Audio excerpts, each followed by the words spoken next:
What's up, you guys? Welcome to the April 13th edition of NBA 3-Ball, presented by Establish the Run. I'm your host, Mike Gallagher, getting ready to talk about the action from Monday, talk a little bit about the news, previewing Tuesday, and some fantasy ads. Doing it in 10 minutes. Hit the thumbs up and subscribe, please. I'm going to start with the news, and I'm going to start with, talked about this on the solo pod today, so check that out as well. But did learn that Aleksej Pokusevski is, in fact, out with that arm soreness. So that doesn't sound bad. Kind of got downplayed, but he's missing a game, and this is the same team that said Darius Bazley had a shoulder contusion when he had a fractured shoulder blade. I mean, come on, dude. So it's really tough if you're in a fantasy matchup where it's the playoffs. I think you may have to cut him if you really need the games and you don't feel confident that you could go on with one or two games without him. I mean, yeah, Poku, we love him. He's fun. He's played great. But, I mean, chances are there's replaceable stuff on your waiver wire. Even streaming Mo Harkless or something like that. Obviously, that was today. But, I mean, there's a way to get around it. So, it's a back-to-back. It's tough. So, I probably would cut him if you need to. Certainly, the winners here would be Darius Bazley, who, in a bad matchup, came out firing, really aggressive. 17-9, 5 assists, handled the ball a bunch against the Sixers. So, I'm certainly feeling good about him. Lou Dort also plays a lot of point. Matt Aldam will get a little more run. Jalen Horde started the second half for Poku, so he would benefit. Obviously, Kenrich Williams would get a little bit more run here too. So, yeah, a lot of guys would certainly step up, Ty Jerome. But, if you picked up Bazley when that announcement came out that he was probable, you really made out. Moving to the Clippers, and we've got Kawhi Leonard out with a sore foot. He's been listed with this before, and it wasn't really a thing. You gotta think it was back-to-back related, missed the last game in a non-back-to-back, so that's interesting. But you think that Paul George gets the revenge game against Indy, which makes sense, and then you just sit PG against the Pistons in the next game with Kawhi coming back. That's what I think would happen. So both times, I mean, like I said, I think Paul George sits. So it's not a bad idea to pick up Terrence Mann or Luke Kennard. Obviously, Reggie Jackson benefits here.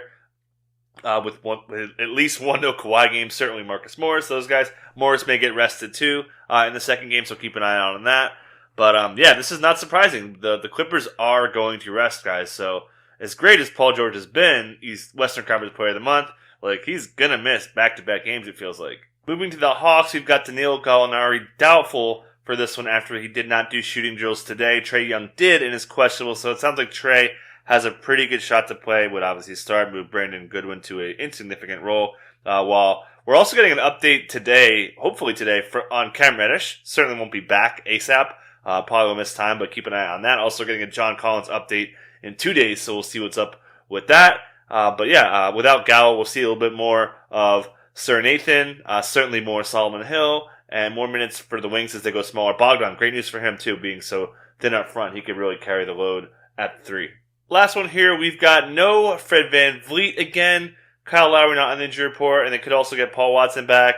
OG Anunoby and Pascal Siakam are going to play for now. Hopefully no late rest spots. So we'll see what happens to Malachi Flynn. Now that they have a little bit more depth, they may not go to Flynn as much in the double point guard lineups kind of stuff. So I would expect him to trend down if Siakam and OG do go out there because we know Nurse is going to want to use that lineup. Certainly Flynn has gained a little bit of a role while VanVleet is on the shelf. And no VanVleet yet, despite how he was kind of downplayed on the injury last week. Let's get to the basketball action, starting with the 76ers just beating the Mavericks big time. That was on the BetQL pod earlier on Monday, talking about what an easy bet that was because we knew somebody was going to rest, and it was KP. But anyways, Joel Embiid just abused this front court. He put basically 4 guys in a foul trouble as they went 4 deep. I don't think they would even want to play Willie Cauley-Stein, but really nothing to say besides that. Embiid is just such a force when he's out there. Ben Simmons still struggling. Bad matchup again. He's run into a lot of bad matchups. Marcus Smart, Kyle Anderson, Dylan Brooks let him down in a game. So I expect Simmons to get it going. This has been pretty ugly. To the Mavs, Luka has a pretty solid game given the matchup. Drops 32. And Jalen Brunson got the start. Was pretty good. He's been awesome. One of the best drivers since the break. Been great. And that may continue. Certainly was just rest, so can't read into that. But when it does happen, I think Brunson certainly gets a boost. He's been awesome this year. And then I mentioned center carousel here. Kleba, Melly, Boban, Dwight Powell, Cauley-Stein. It was like a 5-man center rotation. It was hilarious how good Embiid was. Lakers dropped this one in the Garden, and surprisingly, Kyle Kuzma goes out there, plays 30 minutes, didn't look great. Markieff Morris turned his ankle early. Keep an eye out on that. They are on a back-to-back, so I would not expect Kuzma to play both games of back-to-back. Coming off a grade 1 calf strain. Grade 1s are really minor, but popping up on the MRI is certainly a little scary. Center-wise, interesting that Marcus Gasol got late minutes after the game. Frank Vogel talked about needing a spark, so he went with him over Harrell. Interesting. Harrell's been a little inconsistent. Certainly has defensive issues, but seeing a low floor like today, it's not great. To the Knicks, really nothing relevant.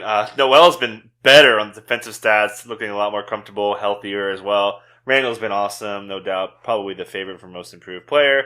And Alfred Payton playing great. That'll be a total mess going forward. Some days quickly have the mojo, some days Payton will like today, so it's mostly a hands-off situation. Easy win for the Spurs over the Magic. Really nothing to say here. Again, Popovich talked about missing Lonnie Walker, who played pretty well here. But yeah, the Magic are bad. Another injury for the Magic. Mo Bamba hurts his hip, was playing through it even before the game. Clifford said they put in extra padding, and they were going to try to give it a go and all this and that.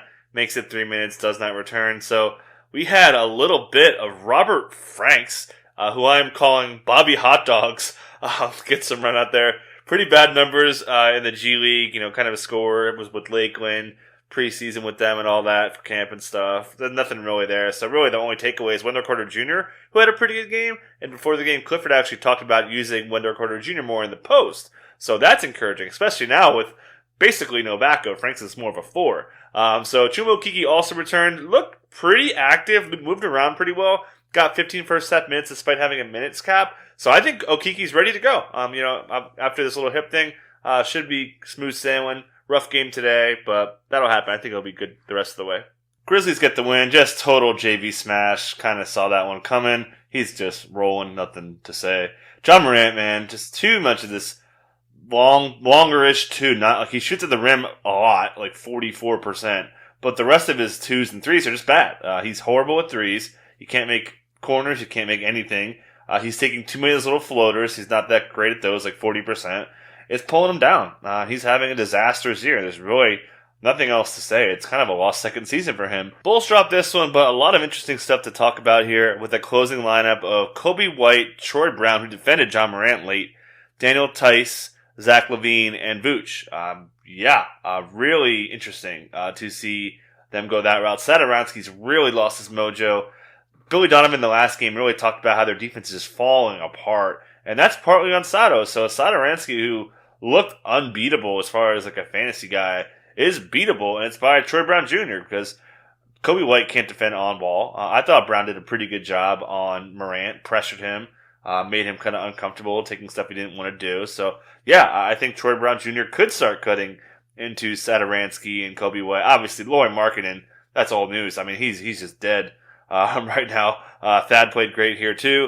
But Patrick Williams, another quiet game from him. After the last game, Donovan said he wanted to kind of get him going, like force him to get him going. And it didn't happen again. So, he's losing some mojo. It's tough for them to play Patrick Williams when they're trailing. So, I wouldn't say he's an absolute drop for nobody, but he's droppable. Pelicans get the win, and shocking to me that Wes Iwundu gets the start after Najee Marshall was called the MVP of the last game by Stan Van Gundy. Iwundu played okay. Eric Bledsoe was horrible in this game, got roasted by Fox. Talk about that in a second. Injury here, James Johnson, sore wrist injury, did not return. That would open up more time for Iwundu, Marshall, and Kyra Lewis. So I would kind of hold off till we hear if there's more details. I would pick up Kyra of those guys because he's got the most upside, especially with Bledsoe not really playing that great these days. Kings dropped this one. Really, 3 things that are big. Fox was awesome. 43 points, one off his career high. Rashawn Holmes was injured in this one. Hamstring tightness did not return. It was actually Damian Jones who basically moved into his role, surprisingly. Even closed this game out. Played pretty well. I wouldn't call him an ad.